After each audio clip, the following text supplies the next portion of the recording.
Did you know that the global pandemic signaled a significant change in the way that we educate, not only in universities and other formal centres for learning, but for us here at Vocal Process? It's almost 4 years ago that we were looking at the fact we were not going to be able to go to Australia and deliver 2 weekends of training courses for around 40 teachers. As a matter of fact, it was those teachers who signalled to us that they still wanted to work and could it be done online. So as I looked at the content that we normally delivered across 20 hours for a training course, I remember saying to Jeremy, well, we can't possibly do that, not in 10 hours. And we already knew at that time that 2 hours a day of Zooming was quite enough for most people. So we cut the course right down.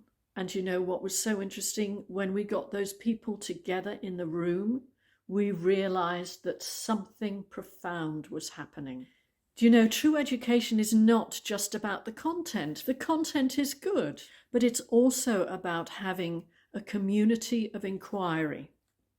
And what we began to provide was a very different educational experience. An experience where teachers were sharing together as they were learning new material, also sharing their experiences, sharing their own existing knowledge and being able to deepen it. So it became less about what we were teaching them and more about what we were all learning together, and such a rich experience with myself and Jeremy and Anne Letherland, our associate trainer, as the guides on this journey. And there's more. We got to early 2021 and a whole group of teachers had done 30 hours of training with us. When can we do a teacher accreditation with you? They begged. And from that experience, 16 people in 2021 went forward and became Vocal Process accredited teachers.